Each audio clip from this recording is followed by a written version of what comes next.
Assalamualaikum warahmatullahi wabarakatuh. Halo teman-teman, kami dari kelompok 10 mata kuliah Manajemen PMI yang beranggotakan 3 orang, yaitu Diva Nabila, Ahmad Al-Kafi, dan Mat Yusuf. Baiklah, kami akan memaparkan sebuah materi yang bertemakan pembangunan berwawasan manusia. Materi yang pertama yaitu konsepsi dasar pembangunan. Konsepsi dasar pembangunan harus berlangsung secara terus-menerus, walaupun pembangunan adalah merupakan salah satu fungsi pemerintahan yang harus dijalankan oleh pemerintah, selain fungsi pengaturan, pelayanan, dan pemberdayaan. Terdapat 7 ide pokok dalam konsepsi dasar pembangunan. Yang pertama, pembangunan merupakan suatu proses. Yang kedua, pembangunan merupakan upaya yang secara sadar. Yang ketiga, pembangunan dilaksanakan secara terencana. Yang keempat, rencana pembangunan mengandung makna pertumbuhan dan perubahan. Yang kelima, pembangunan mengarah kepada modernitas. Yang keenam, modernitas yang ingin dicapai melalui berbagai kegiatan pembangunan berdefinisi multidimensional. Yang ketujuh, semua hal yang telah disinggung di atas ditujukan kepada usaha pembinaan bangsa. Materi yang kedua yaitu model pembangunan manusia. Manusia adalah makhluk hidup yang diciptakan oleh Allah Subhanahu wa taala melebihi ciptaannya terhadap makhluk hidup lainnya di muka bumi ini. Untuk menjamin terwujudnya tujuan pembangunan manusia, ada 4 hal yang menjadi perhatian, yaitu produktivitas, pemerataan, keberlanjutan, dan yang terakhir pemberdayaan. Paradigma pembangunan manusia mempunyai 2 sisi, yaitu yang pertama, formasi kapabilitas manusia seperti perbaikan taraf kesehatan, pendidikan, dan keterampilan. Nah, yang kedua, yaitu pemanfaatan kapabilitas manusia untuk kegiatan-kegiatan yang bersifat produktif, kultural, sosial, dan politik. Peningkatan kualitas sumber daya manusia dapat dilakukan dengan berbagai metode seperti melalui pendidikan dalam arti yang luas, baik yang sifatnya formal bagi masyarakat usia sekolah maupun pendidikan non-formal bagi masyarakat umum.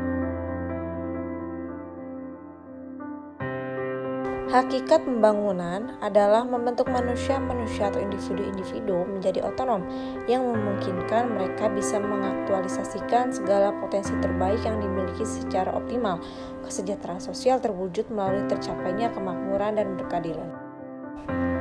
Demokrasi adalah prasyarat terpenting untuk mewujudkan kesejahteraan sosial yang berkeadilan.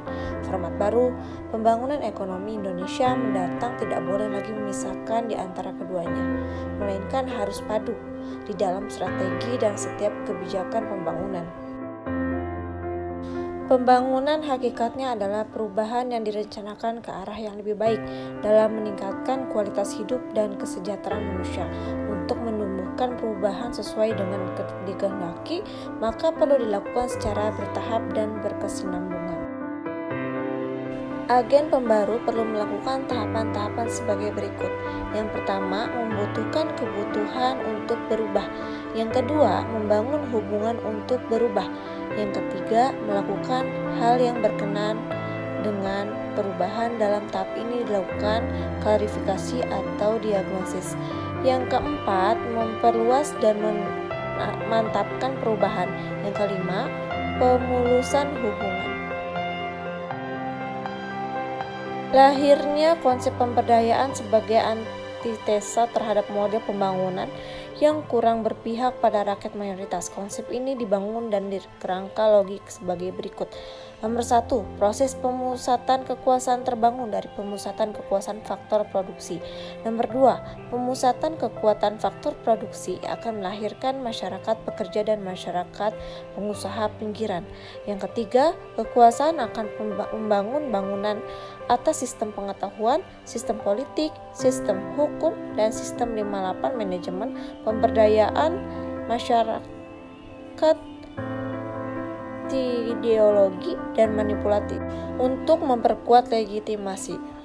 Yang keempat, pelaksanaan sistem pengetahuan, sistem politik, sistem hukum, dan ideologi secara sistematik akan menciptakan 2 kelompok masyarakat, yaitu masyarakat berdaya dan masyarakat tunadaya. Akhirnya yang terjadi adalah dikotomi, yaitu masyarakat yang berkuasa dan masyarakat yang dikuasai. Program-program nasional di bidang pemberdayaan masyarakat sebagai berikut. Yang pertama yaitu program pengembangan kelembagaan sosial ekonomi masyarakat. Yang kedua, program pengembangan bantuan sosial keluarga miskin. Yang ketiga yaitu program pengembangan sistem jaminan sosial. Yang keempat, program pengembangan kelembagaan keswadayaan. Yang kelima yaitu program pengembangan kemandirian politik masyarakat. Selanjutnya, untuk melaksanakan strategi kebijakan pembangunan pemberdayaan perempuan telah disusun beberapa program sebagai berikut, yaitu yang pertama, program peningkatan kualitas hidup perempuan. Yang kedua, program penegakan hukum dan hak asasi manusia bagi perempuan. Yang ketiga, program penguatan peran masyarakat sipil dan penguatan kelembagaan. Pembangunan berkelanjutan dan berwawasan lingkungan. Istilah berkelanjutan atau berkesinambungan yaitu pertumbuhan ekonomi di satu sisi dan pelestarian lingkungan hidup atau sumber daya alam di sisi lain.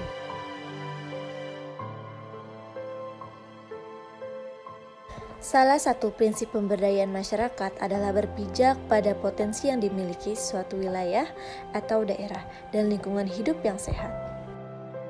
Mungkin itu saja yang dapat kami sampaikan. Kurang lebihnya kami mohon maaf. Wabillahi taufiq wal hidayah. Wassalamualaikum warahmatullahi wabarakatuh.